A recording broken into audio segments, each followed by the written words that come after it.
তাহলে দিন ইসলাম পরিপূর্ণরূপে পালন করতে হবে, এই দায়িত্ব সবাই নিজের কাঁধে নিয়ে নেন।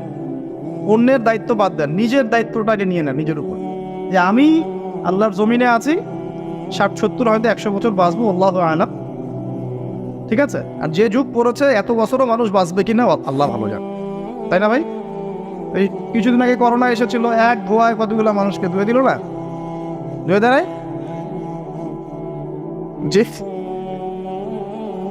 আচ্ছা, আরও আসতেছে। আমি দেখলাম গত 3 দিন আগে একটা নিউজ দেখেছি, সাইবেরিয়া একটা অঞ্চল আছে না, সাইবেরিয়া, এর বরফে ঢাকা, এর নিচে কয়েকশো হাজার বছর আগের ভাইরাসগুলো এখন আস্তে আস্তে জীবিত হচ্ছে নাকি, নিউজ করেছে দেখবেন।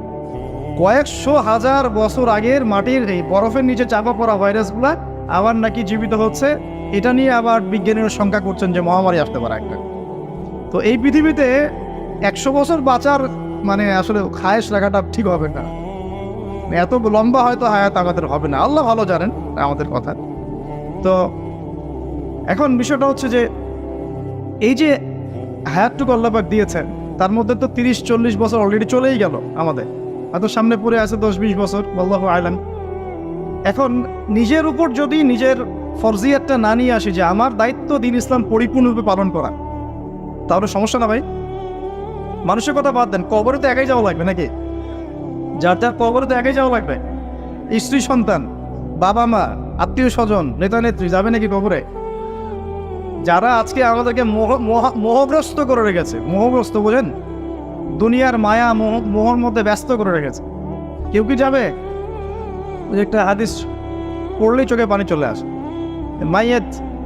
মাইয়াতকে রাখা হয় কবরে, আর মাইয়াত পায়ের খসখস শব্দ শুনতে পারে, তাকে যারা দাফন করতে আসছে তার পায়ের খসখস শব্দ সে শুনতে পারে। আল্লাহ পাক শোনায়। আল্লাহ পাক শোনালে মানুষ শুনবে না? আল্লাহ পাক যদি দেখায় মানুষ দেখবে না? তো আল্লাহ যদি কাউকে কিছু শোনান তাহলে তো সে শুনবে, সে দেখবে, সে বুঝবে।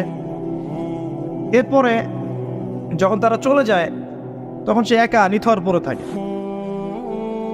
যদি মুমিন ব্যক্তি হয় তাহলে মাথার দিক থেকে নামাজ আসবে, এই যে ডান দিক থেকে যাকাত, বাম দিক থেকে রোজা, পায়ের দিক থেকে অন্যান্য সৎ আমলগুলো এসে তাকে সঙ্গ দিবে।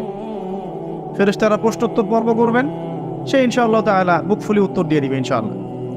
এখন দেখেন, এই যে প্রশ্ন করা হবে মান রব্বুক, কে তোমার রব, দুনিয়াতে যে আল্লাহর দিনই পালন করছে না সে কি উত্তর দিতে পারবে নাকি? মান রব্বুক, কে তোমার রব, আল্লাহর সাথে দুনিয়াতে শিরিক করছে, তো শিরিকের পাপে থাকলে কি মান রব্বুক উত্তর দিতে পারবে?